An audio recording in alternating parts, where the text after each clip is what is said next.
Hello guys, আসসালামু আলাইকুম। কি অবস্থা তোমাদের সবার? আল্লাহর রহমতে এখন আমি অনেক ভালো আছি।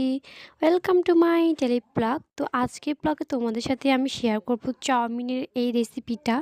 চাউমিন কিন্তু সবাই বানাতে পারে, তবে অনেকের হচ্ছে এই চাউমিনের রেসিপিগুলো বানানোর সময় হচ্ছে একটু ছোটোখাটো ভুল করেন, তখন হচ্ছে আপনাদের চাউমিনগুলো দেখতে একদমই লাস্ট টাইপের হয়ে যায় আর কি। তো ওই জন্য হচ্ছে একদম সহজ উপাদানে আপনাদেরকে এটা শেয়ার করব, এমনকি ব্যাখ্যা দেব। আমি হচ্ছে একটা কড়াইতে গরম পানি নিয়েছি। ওখানে হচ্ছে আমি অল্প পরিমাণে তেল দিয়েছি, যাতে আমাদের চাউমিনগুলো একে অপরের সাথে লেগে না যায়। এরপর হচ্ছে এগুলোকে আমি 80% সিদ্ধ করেছি। 80% মানে হচ্ছে এটাকে আধা সিদ্ধ করেছি, আর ভিতরের দিকটা হচ্ছে কাঁচা রেখে দিয়েছি। ভিতরের দিকটা আমরা হচ্ছে ভাজা করলে তখন হচ্ছে ওটা বাকিটা হয়ে যাবে সিদ্ধ। 100%-এর মধ্যে হচ্ছে আমি 80% সিদ্ধ করছি, আর বাকিটা হচ্ছে রেখে দিয়েছি 20%। তো এরপর হচ্ছে আমি এগুলোকে ঠান্ডা পানি দিয়ে ভালোভাবে ধুয়ে নিয়েছি। এরপর আমি একটা কড়াইতে সরিষার তেল দিয়েছি। তোমরা চাইলে এখানে হচ্ছে সাদা তেলটাও ইউজ করতে পারো।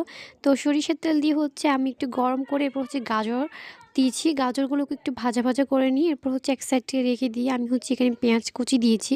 পেঁয়াজ কুচিটাকে আমি বেশ কতক্ষণ হচ্ছে বাদামি রঙের করে এরপর হচ্ছে কাঁচামরিচ দিয়েছি।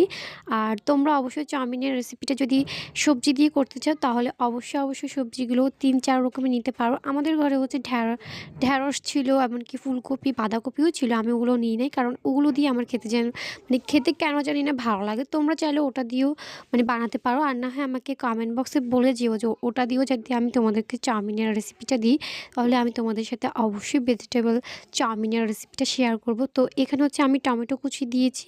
এরপর হচ্ছে পরিমাণ মতো লবণ দিয়েছি, ২ বারের মতন আর কি।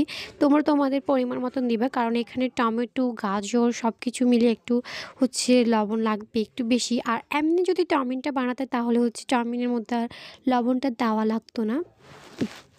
এরপর হচ্ছে এগুলোকে ভালোভাবে মিক্সড করে আমি হচ্ছে আধা চামচ হচ্ছে হলুদের গুঁড়া, আধা চামচ মরিচের গুঁড়া, আর আধা চামচ হচ্ছে জিরা ধনিয়া গুঁড়া দিয়েছি।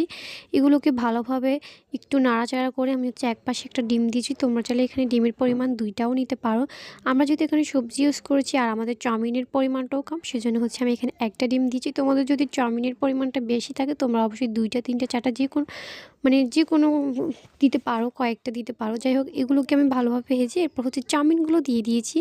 আর তোমাদের কাছে আমার একটাই রিকোয়েস্ট, সেটা হচ্ছে তোমরা যদি টিকটক থেকে দেখে থাকো, আমার টিকটক আইডিতে আমার ইউটিউব চ্যানেলের লিঙ্ক দেওয়া আছে। অবশ্যই লিঙ্কটা ট্রাই করে আমার ইউটিউব চ্যানেলে গিয়ে সাবস্ক্রাইব করে আসবে। আর ইউটিউবের সাবস্ক্রাইবারদেরকে বলতেছি, তোমাদেরকে অনেক ধন্যবাদ। আমাকে এত তাড়াতাড়ি হচ্ছে অল্প সময়তে তোমরা আমাকে ভালোবাসা দিচ্ছ। যার সামনে যাতে আরও দাও, সেটা অবশ্যই চেষ্টা করব তোমাদের সামনে আরও নতুন কিছু নিয়ে আসার।